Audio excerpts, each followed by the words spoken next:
everybody. My presentation is based on Richard Leecher's book, The Preacher King.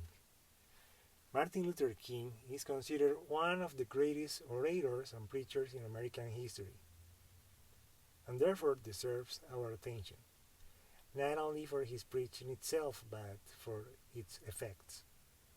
We can ask ourselves then, what was it that made him so successful? Preaching is the result of the influence, theological training, character, and life situation of each preacher. In King's case, we can say that his success consisted in the ability to combine spiritual and political wisdom.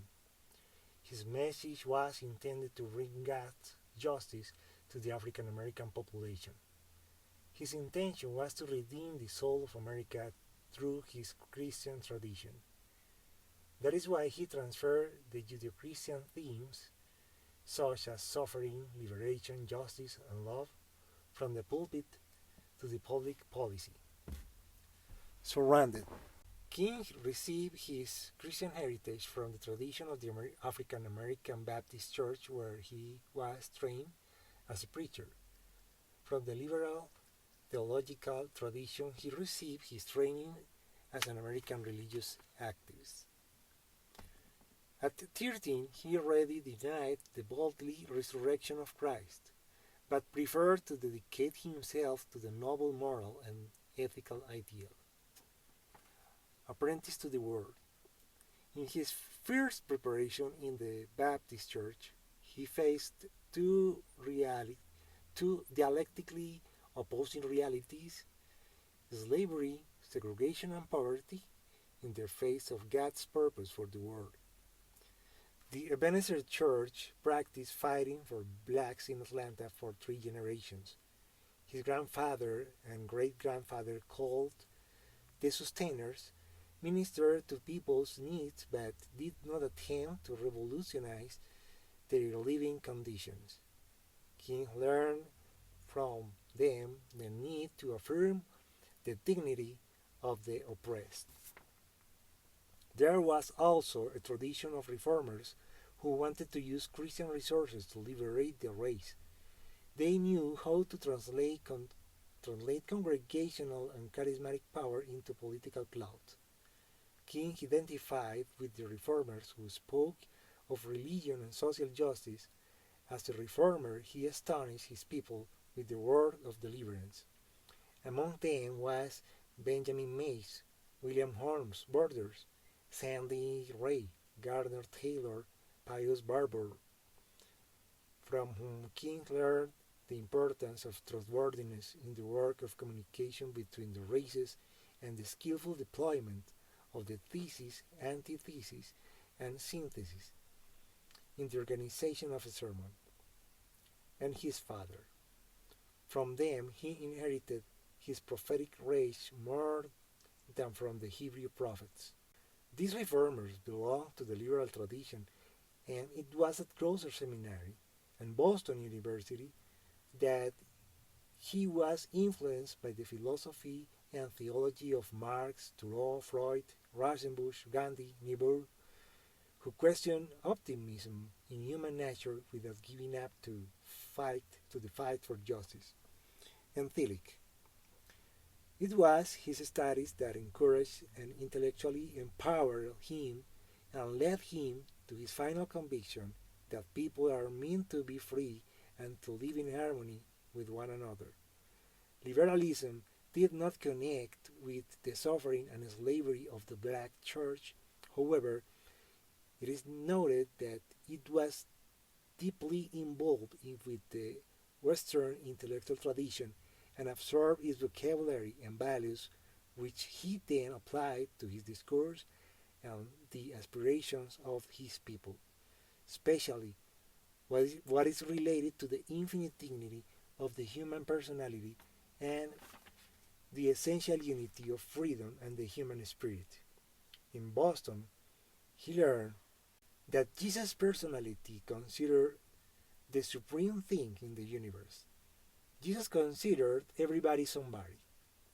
About his process, at this time King wrote, I have attempted to synthesize the best in liberal theology with the best in neo-orthodox theology and come to an understanding of men. King addressed all intellectual learning as raw material for the rhetoric of his sermons and absorbed the Hegelian model that divides the subject into three parts, as in his Sermon of the Good Samaritan, whose theme is altruism, universal altruism, dangerous altruism, and altruism excessive. He had learned from Barbour that sermons were evaluated by content, delivery, and audience reaction. Dexter Avenue. From a very young age, King understood that his decision to preach rested on the acknowledgement that the spoken word was essential to the success of the movement. That is why he practiced with dedication the memorization of manuscripts and quotes from poetic verses. He was convinced of the divinely sanctioned power and authority of the pastor in the pulpit and of the church as the laboratory of God's love and justice.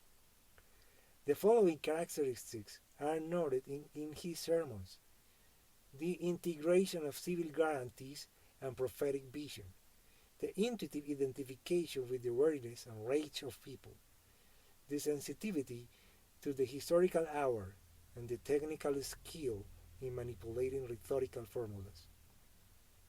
What he received: units of tradition. King had received sketches and formulas from other preachers and from the scaffolding of the African American tradition. In one of his sermons, he spoke of the three dimensions of the New Jerusalem as follows. 1. Length is about the development of personal achievement and ambition and self-love. 2. Breadth, sensitivity to the career of others, the Good Samaritan. 3. Height, reach God. King was positive about humanity's ability to reach God. This sermon is an example of a model borrowed from other preachers, but for him they were a real fire. Duplicity theory. Although there was a lot of borrowed material, the value of the sermon is valuable at the time of being preached because what happens in the delivery of the sermon is real and unrepeatable.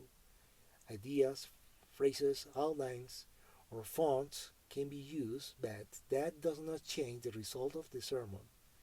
The prophetic dimension of King's preaching is omitted by the duplicity theory. King was the product of the tradition of preachers who valued the effect more than the originality of the composition. Good sermon is preached by the right person in the right place at the right time. The strategies of style. King's style, the public presentation of his message, was related to his strategy for social change. His desire to make America a better nation. King's style, or the way he said things, was poetry that generated pleasure more than rational analysis. The key to King's preaching, or to any black preacher's style, is the responsiveness of the congregation. Call and response is a metaphor for the organic relationship of the individual to the group in the black church. Call and response represent the congregation's love for its pastor and the pastor's gift to his or her people.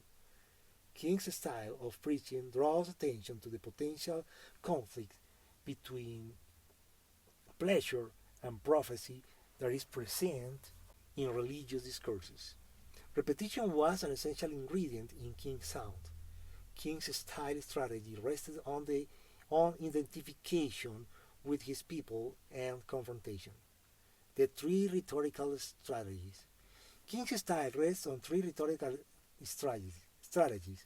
The first is to elevate the movement by clothing gorgeous rhetorical appeal and associating it with the most respected themes and thinkers Western civilization has produced. He was a creative preacher and a poet who translated every stray piece of information into the dramatic communication of ideas. The second was to practice identifying with his audience, especially his identification of black aspirations and the traditionally white consensus ideals of America. From identification to rage, the final rhetorical strategy was the abandonment of strategy and his own surrender to prophetic rage. The confrontation was the theological flip side of identification. King did not renounce nonviolent resistance but felt the need to deepen his prophetic call that understood the suffering of his people. In this final stage, King used the same tactic as Jonathan Edwards, whose proclamation of grace only highlighted the sins of his people. King showed that the same God who fully identifies with us in Jesus Christ is the one who thunders from the Sinai and sleeps through the mouth of the social prophets. However, King used a dialectical language between blacks and whites, unlike Malcolm X, who chose white as the enemy. King softened the concept of hate by politicizing it and emphasized more in guilt for love. The mask of character. The Christian Church has always believed that there is a relationship between moral character and effective preaching. However, thanks to his training in personalism, King never doubted that there was a person behind the mask at the very center of everything we say and do. The hidden eye exists all right, but it is available only to God. For all others, there are only masks. King always distinguished between the intention of the heart and the sinful habits that lead to destruction. Habits are easy to develop, but they are hard to break up. Although many came to believe that King could have double moral life and possible infidelity, his true mask is seen in his figure as a prophet because he was considered the Moses of the 20th century who had denounced sin, racism, genocide, doom, cowardice, experiencing the idolatry of a nation, militarism, and religious hypocrisy. It is also identified with the prophetic preaching of the Apostle Paul, who had been in prison and had written from preaching like him. Just as Paul had caused controversy and his suffering was the authentic proof of his calling, King also identified with Jesus in the way he confronted his enemies and predicted his own death. My personal perspective. We can say that all his context, his life experience, his theological formation, and his deep convictions formed him as a preacher. King was the doctor of philosophy and the trombone of God in one with the mission of redeeming the political and moral character of his nation.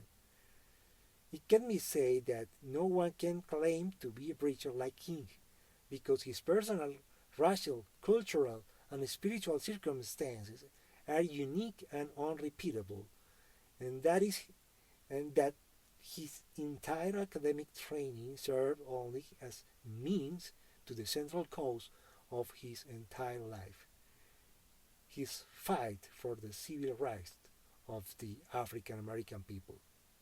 We can learn from King that rhetorical and theological capacities help to perfect our call to preaching, but prophetic work is only carried out with authority when social injustices not only affect our personal life and our existence in the world, but are a cause for which we would be willing to give everything. Thank you.